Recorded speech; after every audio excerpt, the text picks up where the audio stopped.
जय श्री गणेश। नमस्कार। मैं आचार्य संजय द्विवेदी। मेरे समस्त प्रबुद्ध दर्शकों का मेरे चैनल पर हार्दिक स्वागत है। प्रिय दर्शकों, वर्ष 2024 में एक महापरिवर्तन हो चुका है। देवगुरु बृहस्पति अपनी राशि का परिवर्तन कर चुके हैं तथा 1 मई को दैत्य गुरु शुक्राचार्य की राशि में प्रवेश कर चुके हैं। 1 वर्ष के लिए ये गोचर काल होगा, जहां पर ये 14 मई 2025 तक गोचर करेंगे। एक लंबी अवधि का परिवर्तन है, निश्चित रूप से समस्त राशि के जातकों को प्रभावित करने वाला है।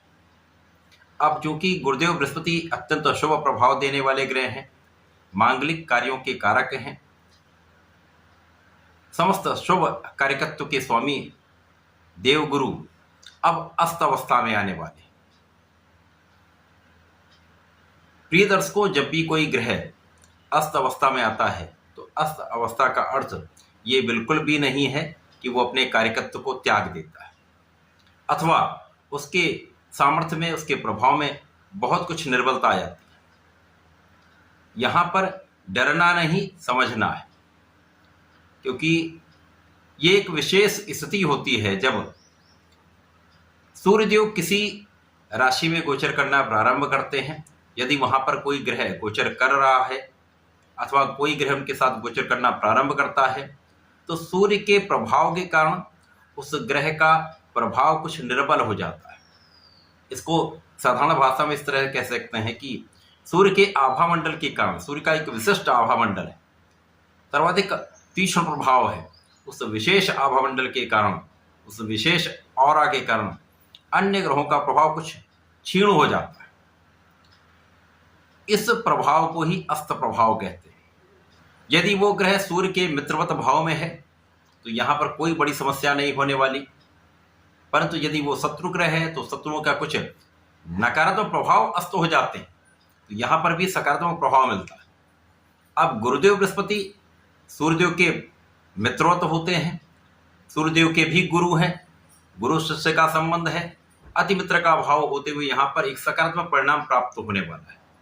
यद्यपि यहां पर सूर्य के प्रभाव के कारण इनके आभा मंडल पर कुछ प्रभाव अवश्य निर्बल होगा, परंतु यहां पर कोई बड़ी निर्बलता प्राप्त नहीं होनी। अब सूर्य का जब राशि परिवर्तन 14 मई को गुरु के साथ हो जाएगा, ये वृषभ राशि में गोचर करना प्रारंभ करेंगे, तो गुरु का अस्तकाल 6 मई से प्रारंभ होकर 1 जून तक चलेगा, जो जहां पर ये मुख्य रूप से अस्त अवस्था में रहेंगे। इस अस्त अवस्था का समस्त राशि के जातकों पर किस प्रकार का परिणाम प्राप्त होने वाला है, इसका संपूर्ण विश्लेषण मैं पूर्ण तरीके के साथ करने जा रहा हूं। आज मैं मिथुन राशि के लिए गुरुदेव के अस्तकाल का तथा सूर्य के राशि परिवर्तन का समन्वित प्रभाव किस प्रकार का प्राप्त होने वाला है, किस प्रकार के भाव में वृद्धि हो सकती है, किस प्रकार से आप लाभ लेने वाले हैं, क्या उपाय करके समय विशेष का लाभ मिल सकता है, संपूर्ण विश्लेषण में करने जा रहा हूं। अब मिथुन राशि के स्वामी बुध हैं, बुध के मित्र सूर्य हैं तथा बुध की दोनों राशियों के लिए गुरुदेव 2 केंद्र के स्वामी होते हैं। मिथुन राशि के लिए ये सप्तम तथा कर्म क्षेत्र के स्वामी हैं। सप्तमेश कर्मेश का गोचर द्वादश भाव में चल रहा है। अब द्वादश भाव एक त्रिक भाव है, नेगेटिविटी का भाव, व्यय का भाव है, जहां पर समस्त ग्रहों का प्रभाव कुछ निर्बल होता है।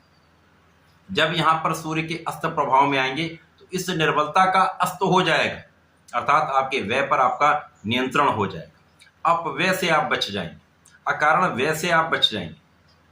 इसी प्रकार से जो कार्य क्षेत्र में निर्बलता आ रही थी वो दूर होगी तथा यहां पर आपके सप्तम के जो दोष थे वो दूर होने लगेंगे।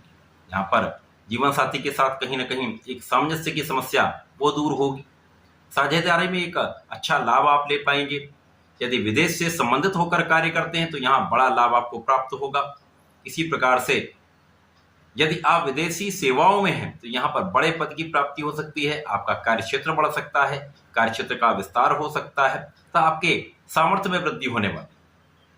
आप चूंकि मिथुन राशि के लिए सूर्यदेव पराक्रमेश हैं, तो पराक्रम के स्वामी का जब द्वादश भाव में गोचर होगा तथा सूर्य को किसी प्रकार का कोई त्रिक दोष नहीं लगता, तो यहाँ पर यदि विदेश में रहकर कुछ कार्य कर रहे हैं तो एक बड़ा लाभ मिलता है। इसी प्रकार से आपकी कानूनी समस्याओं में आप विजयी होने वाले। यदि किसी प्रकार का कोई कानूनी क्षेत्र जहां पर आप फंसे हुए हैं उन सबसे आप निकलते हुए एक बड़ा लाभ लेने। आपके शत्रुओं पर संपूर्ण विजय होगी, आपके कष्टों पर विजय होगी, रास्ते के अवरोध दूर होने लगेंगे। तो अस्त क्या हो रहा है? यहाँ पर संकटों का अस्त हो रहा है, अवरोधों का अस्त हो रहा था, आपके अकारण व्यय का अस्त हो रहा है।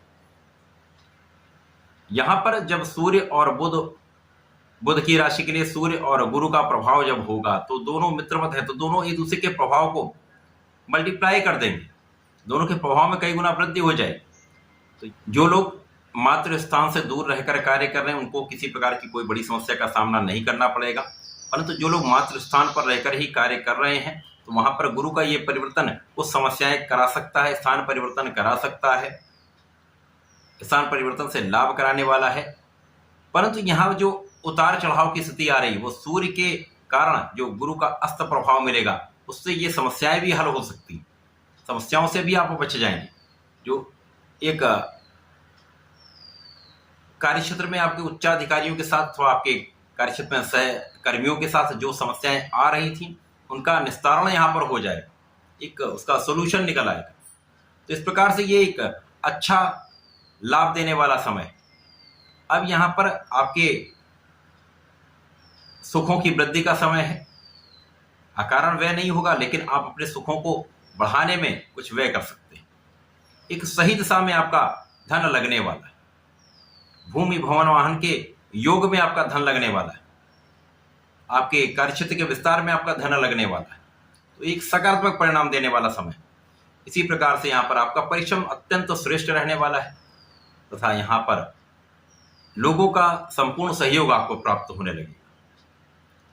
इसी प्रकार से यदि लोन लेने का प्रयास कर रहे हैं तो इस समय में लोन लेने से बचें, यहाँ पर कुछ समस्याएं आ सकती हैं। बिना सोचे समझे किसी प्रकार का ऋण ना लें। आपके आयु की संपूर्ण सुरक्षा होगी, अर्थात आपके स्वास्थ्य की समस्याओं का अस्त हो जाएगा। यहाँ पर आपका मन पूजा पाठ में कुछ कम लग सकता है, ऐसा हो सकता है, परंतु आपको अपने कर्मों को पूर्ण निष्ठा के साथ करना ही चाहिए।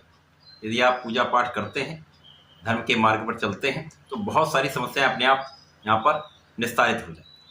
सूर्य का राशि परिवर्तन गुरुदेव के अस्तकाल के संपूर्ण प्रभाव के साथ मिथुन राशि के जातकों के लिए किसी प्रकार का कोई कष्टकारी प्रभाव नहीं देने वाला है।